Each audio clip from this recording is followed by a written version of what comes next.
Dans l'épisode précédent, Mélanie Delonchamp, Roxane Tremblay et Biljana Narancic me présentaient différentes pressions subies par le lac Saint-Charles.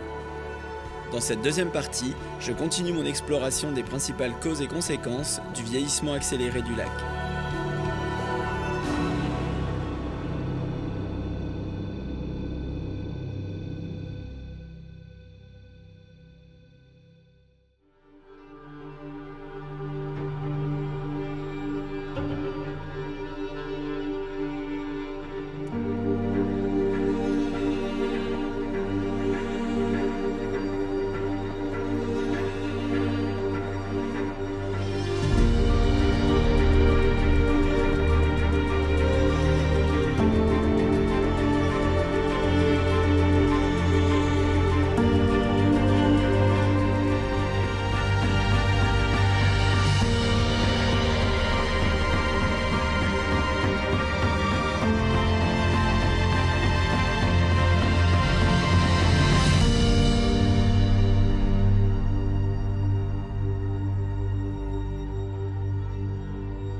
Les contaminants peuvent être d'origine diverses et variées, et en tant qu'humains, nous pouvons être la source de nombre d'entre eux sans même nous en rendre compte.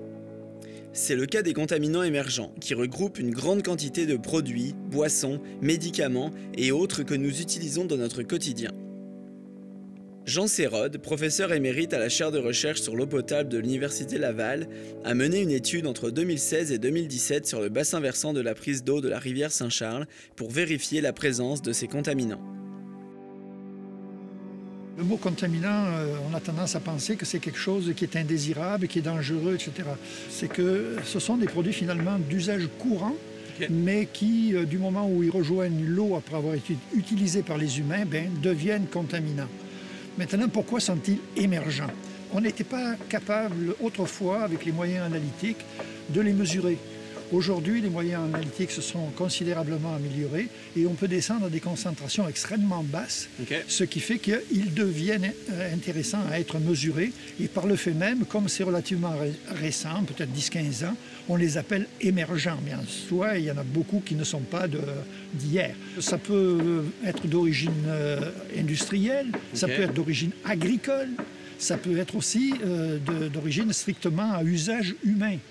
Donc, par exemple, des médicaments, des produits de soins de la peau, de maquillage, de pâte à dents, enfin des choses comme ça. Ce qui fait que c'est pas facile de les mesurer tous, hein. C'est impossible. Non, c'est ça, c'est impossible. Donc, il faut faire des cibles, il faut choisir. Comment ces contaminants-là, ils se retrouvent dans l'eau? Ceux dont on va parler de façon un peu plus approfondie sont essentiellement des médicaments. Donc, qui dit médicaments dit que finalement, ils sont rentrés chez l'humain par la bouche, essentiellement. Ah oui.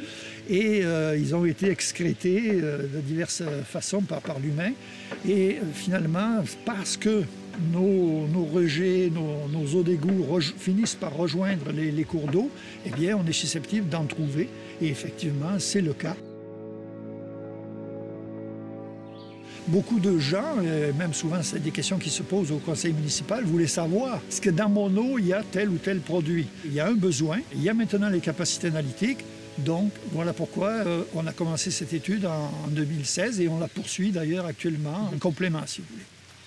Comment est-ce qu'on fait justement cette analyse-là? L'étude qu'on a fait, c'était 7 produits, donc 6 médicaments et la caféine. Comme on était un peu en étude exploratoire au départ, on est allé chercher, si vous voulez, les principaux affluents du lac Saint-Charles. On s'est placé au centre du lac, donc l'endroit le plus loin, si on peut dire, des contributeurs que sont les habitants.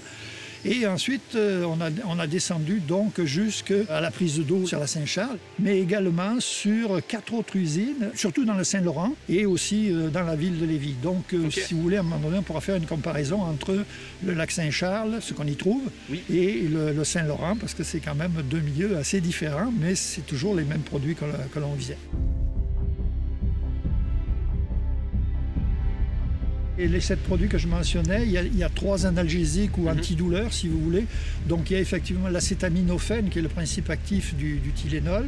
Il y a aussi un sous-produit de l'aspirine et également la caféine. Parmi ces trois-là, les deux intéressants, ce sont effectivement l'acétaminophène et ce sous-produit de l'aspirine, parce que ce sont des produits que l'on retrouve en quantité mesurable et très fréquemment dans les échantillons. On parle ici d'une unité extrêmement petite, le nanogramme par litre, hein, n'oublions pas ça, là, c'est donc quelques gouttes dans une piscine olympique. Je dirais que des trois, le moins abondant, c'est l'acétaminophène, peut-être entre 10 et 20 nanogrammes par litre. Là, on parle toujours de l'eau brute, non traitée. Ensuite, la caféine, c'est peut-être entre 30 et 40 nanogrammes par litre. Et finalement, le sous-produit de l'aspirine, qui est le plus abondant, lui, peut aller au-delà de ça, dans le cas de la Saint-Charles, mais ici, on parlait du Saint-Laurent. Multipliez-les tous par 5 à 10 fois. Puis est-ce que la saison, est-ce que finalement ça peut avoir un impact aussi là-dessus? Pourquoi y en a-t-il plus en hiver qu'en été? C'est que l'hiver, on a de l'eau qui est plutôt froide et donc proche du zéro. Alors à ce moment-là, tous les processus biologiques de biodégradation de ces produits-là sont très très très ralentis ou carrément ils sont arrêtés. Si l'apport par les humains est constant, eh bien évidemment, ils vont s'accumuler en hiver puisque c'est la période où ça ne se dégrade pas dans le système. Alors qu'en été, là, la température de l'eau fait en sorte que les processus de biodégradation naturelle se mettent en route.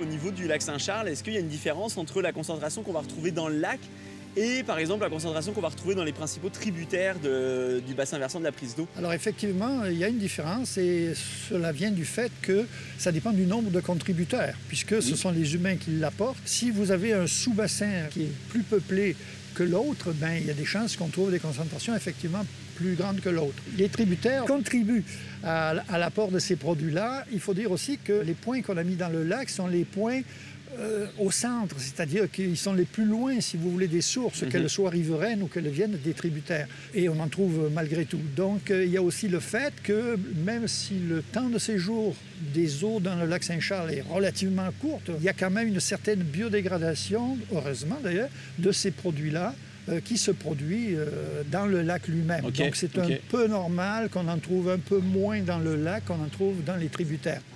On est préoccupé de savoir ce qu'il y a dans l'eau brute, mais dans le fond, ce qui nous préoccupe d'abord, c'est ce que nous, on avale. Les produits dont on traite sont des produits qui sont des médicaments qui sont déjà passés par le système d'ingestion et d'excrétion des humains. Bon, la raison pour laquelle ils deviennent contaminants, même si ce sont des médicaments très utiles, c'est qu'on n'aimerait pas les voir dans le milieu récepteur et on a peur qu'ils soient présents dans l'eau potable à notre insu.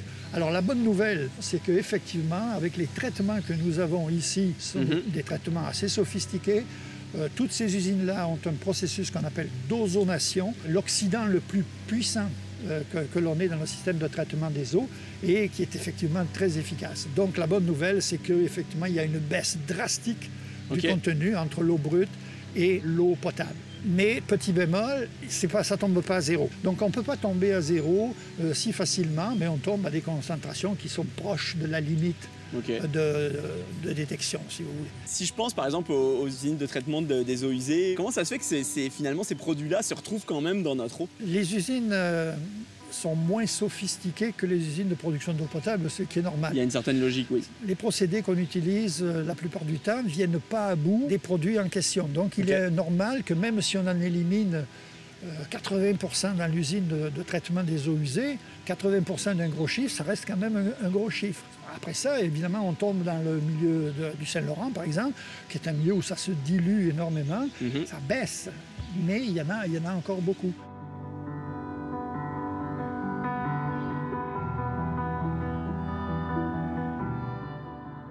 Si on s'en tenait à ces produits-là, compte tenu de l'efficacité, je veux dire, il n'y a aucun risque.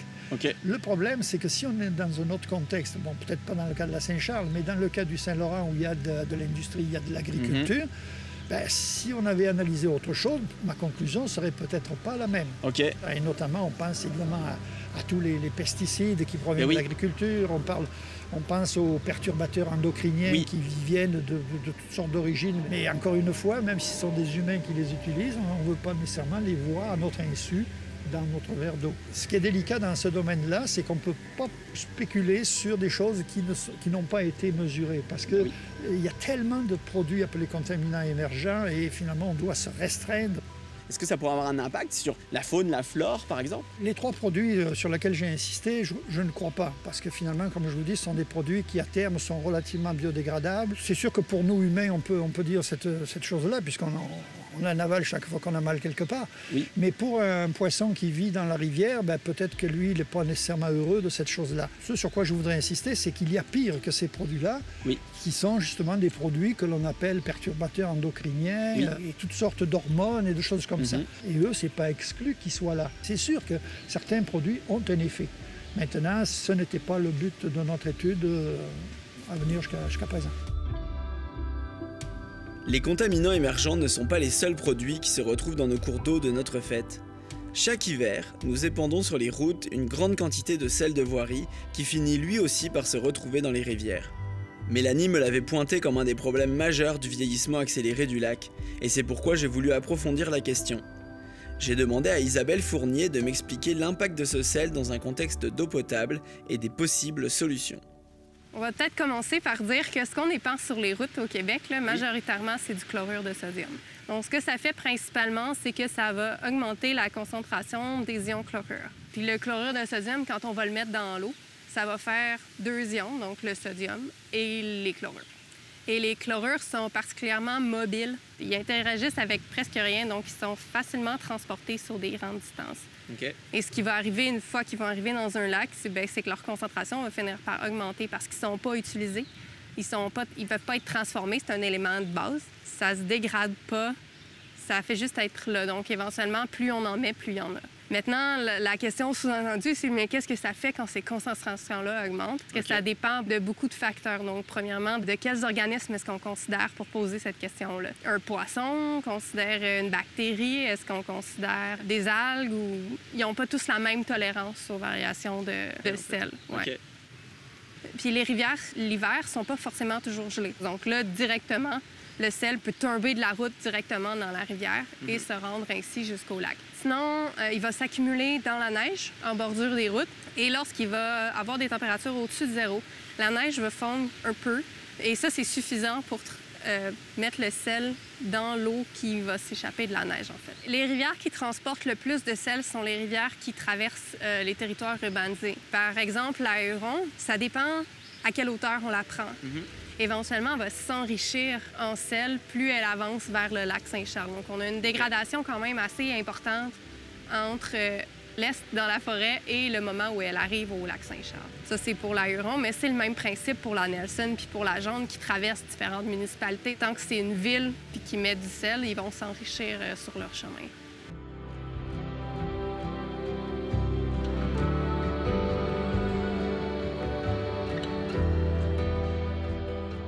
En ce moment, je dirais qu'il y a 2 grosses catégories d'alternatives. On va en faire une où on va mettre seulement du sable puis de la petite pierre. Okay. Pour améliorer l'adhérence à la route. L'autre catégorie, je dirais, si on veut changer les sels de voirie, c'est tous les nouveaux sels de voirie. Donc, des mélanges qui sont en ce moment des mélanges de sel de chlore. Donc, c'est pas forcément du chlorure de sodium. Okay. Ça peut être du chlorure de calcium, du chlorure de magnésium.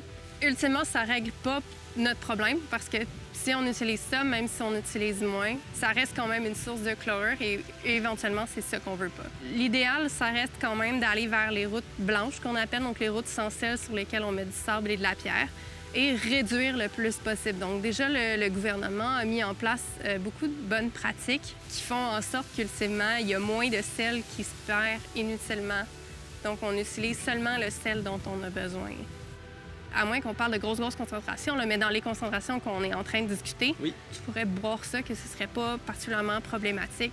Éventuellement, si ça vient trop élevé, ça va déshydrater plus que d'autres choses. Mais le sodium, lui, peut être problématique, par exemple, pour les gens qui ont de l'hypertension ou peut-être éventuellement même pour les gens qui ont des problèmes cardiovasculaires. Les usines de traitement pour finalement l'usine d'eau potable, est-ce que c'est capable d'atténuer l'apport en sel ou actuellement, par exemple, ça ne le ferait pas? Je pense qu'en ce moment, on n'est pas équipé pour dessaler l'eau douce. Okay. C'est une procédure qui demande quand même des installations qui sont faites pour ça. C'est des installations qui sont coûteuses à installer, mais même une fois qu'ils sont là, dessaler de l'eau douce, ça coûte cher. Okay. Donc, il y a des endroits dans le monde qui ont exclusivement leur approvisionnement en eau par de la désalinisation d'eau salée, parce qu'ils n'ont pas accès à de l'eau douce. Si on pense, par exemple, aux Émirats arabes unis ou d'autres pays du Moyen-Orient, on peut dessaler de l'eau salée pour boire, mais c'est mieux pas.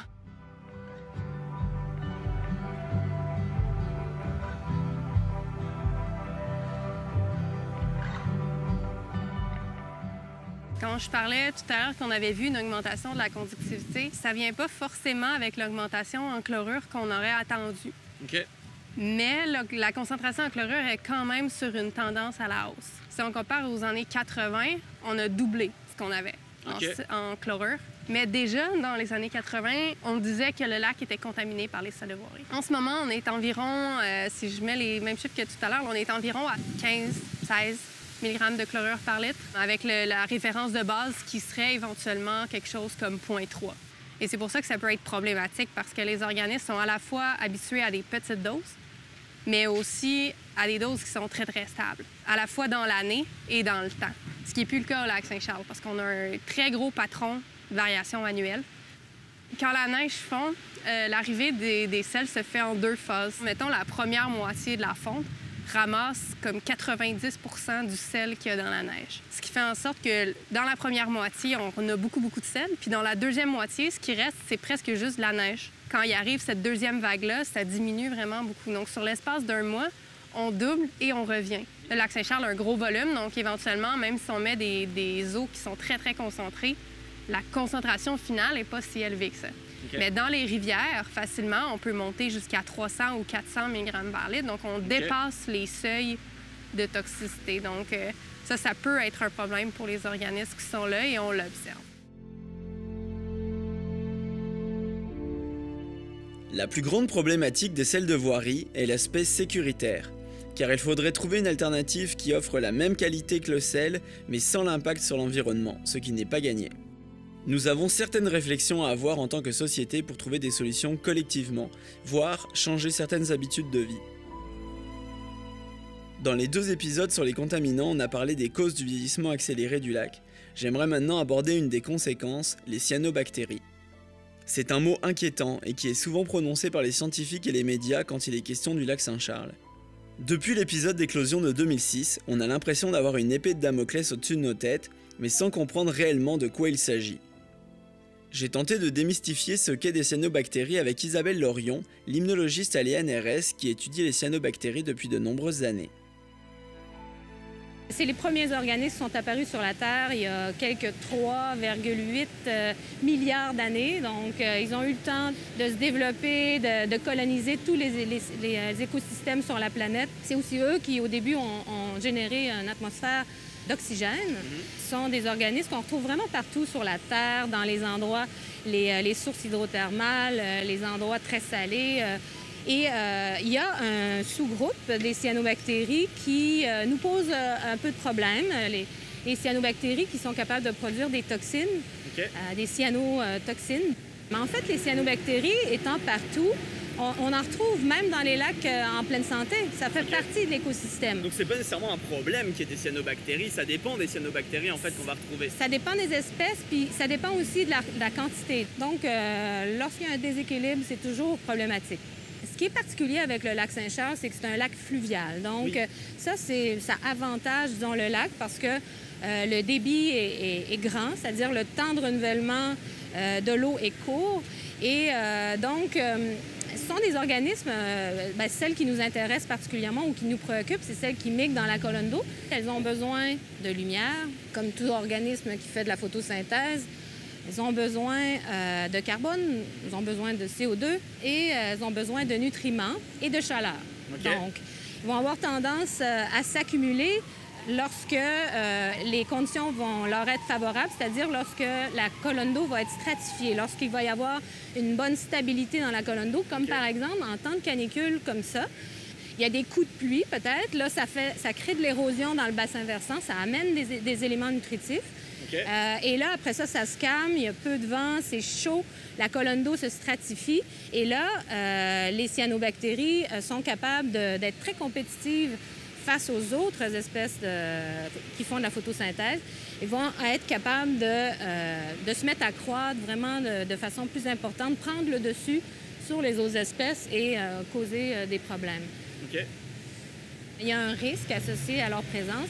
Même si elles sont là, mais qu'il n'y a pas nécessairement de toxines qu'on détecte dans l'eau, ça pourrait survenir et donc il faut agir en mode préventif à ce moment-là. Et là, ça engendre des coûts. Alors, c'est sûr qu'il faut éviter à tout prix que ces espèces-là prennent le dessus, se développent et causent un problème. Mais il y en a, il ne faut pas non plus virer fou. Il y a toujours des petites fleurs d'eau. Parce que justement, la nature des cyanobactéries, celle-là, ce groupe-là, c'est de migrer dans la colonne d'eau. Parfois, donc, elles s'accumulent en surface et le vent peut les pousser, par exemple, dans une baie. Ça peut faire momentanément une petite accumulation dans une baie. Ça ne veut pas dire pour autant qu'il y a un problème majeur, là.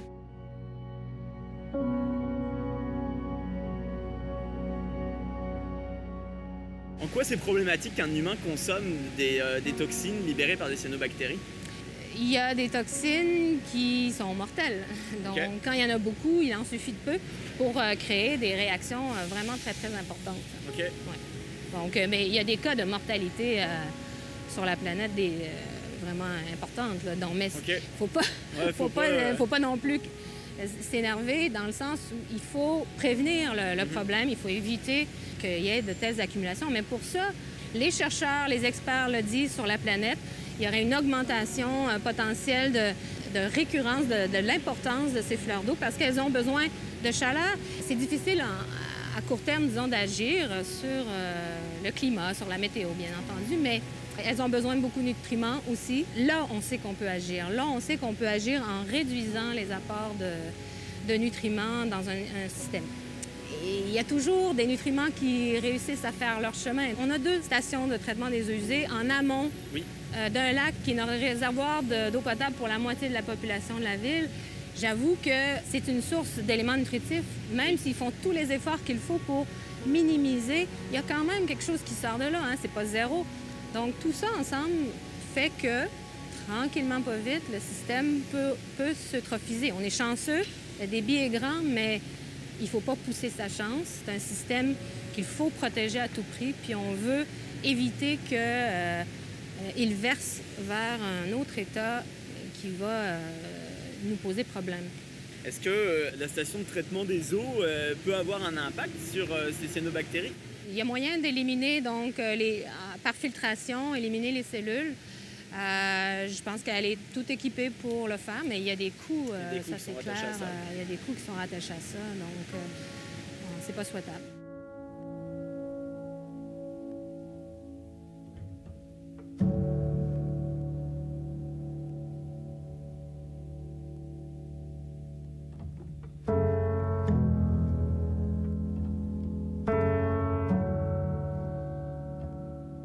Des moyens de prévenir un peu l'apparition, ou en tout cas au moins une fois qu'elles apparaissent de le savoir. C'est quand même grand le lac Saint-Charles, on ne peut pas vérifier l'entièreté du lac. Comment vous faites?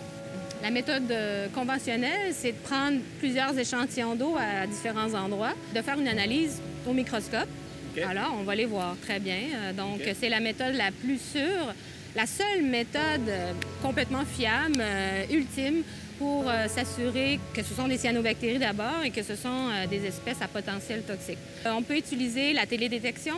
L'imagerie satellitaire s'améliore de plus en plus. Les cyanobactéries possèdent des pigments qui leur sont propres, les phycobiliprotéines, qui sont des pigments d'ailleurs qui leur donnent cette couleur un peu bleutée, puisqu'ils ont une couleur un peu différente des autres pigments qu'on retrouve chez les autres groupes d'algues. Ça nous permet de les distinguer. Donc, on travaille là-dessus pour mieux reconnaître la composition de la biomasse organique. On peut aussi utiliser des caméras, faire un scan, par exemple, d'un lac avec un drone. C'est des technologies novatrices qui demandent un personnel qui s'y connaît. Donc, on travaille là-dessus, mais ce n'est pas encore accessible. Ce qui est accessible, ça peut être des senseurs de fluorescence, des fluorimètres in vivo, qu'on appelle. Donc, ça mesure la fluorescence des cellules en tant que cellules et non pas une fois les pigments extraits dans un solvant. Donc, ça ne demande pas de traitement chimique en laboratoire. On a installé une bouée dans la baie de l'Écho au lac Saint-Charles avec une sonde de fluorescence qui va mesurer, à toutes les 15 minutes, va prendre une mesure, non seulement de la fluorescence des cyanobactéries, mais aussi de la biomasse totale. donc est capable de faire un ratio. Est-ce que cette biomasse-là est plus ou moins composée de cyanobactéries? Est-ce que nous, en tant que citoyens, on peut faire quelque chose? On parlait des installations septiques, par exemple, mais je pense aux engrais, par exemple, qu'on pourrait mettre sur notre pelouse ou des choses comme ça. Est-ce que c'est des choses qui mettons, pourraient minimiser l'impact qu'on a sur la floraison de cyanobactéries? Oui, on peut éviter de couper. On aime bien voir le lac, mais là, il faut éviter de couper les arbres, mais les arbustes, les plantes, bien entendu, déverser des éléments nutritifs, des fertilisants, mais même du fumier de cheval. C'est des éléments nutritifs, hein, n'est-ce pas? Ah oui. Donc, il peut être bio, là, ça pose encore un problème. Il faut éviter de couper la végétation native le plus possible. Il faut replanter, il faut éviter d'en ajouter. Ça, c'est sûr que ça va aider. Ça peut certainement pas nuire. Mais pas seulement autour du lac, autour de tout le réseau aquatique en amont sur le bassin versant de ce lac-là.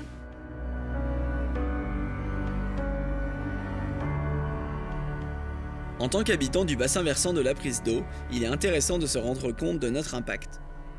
On a souvent l'impression que dès qu'on s'éloigne un tant soit peu du lac et des rivières, on peut faire ce qu'on veut. Mais au final, c'est loin d'être le cas. En prendre conscience est déjà un premier pas dans la bonne direction, et de nombreuses solutions s'offrent à nous quand on a envie d'aller plus loin. Maintenant que je comprends mieux les principales menaces qui pèsent sur le lac, j'ai envie d'aller à la rencontre de ceux qui le surveillent au quotidien et s'assurent de la qualité de l'eau.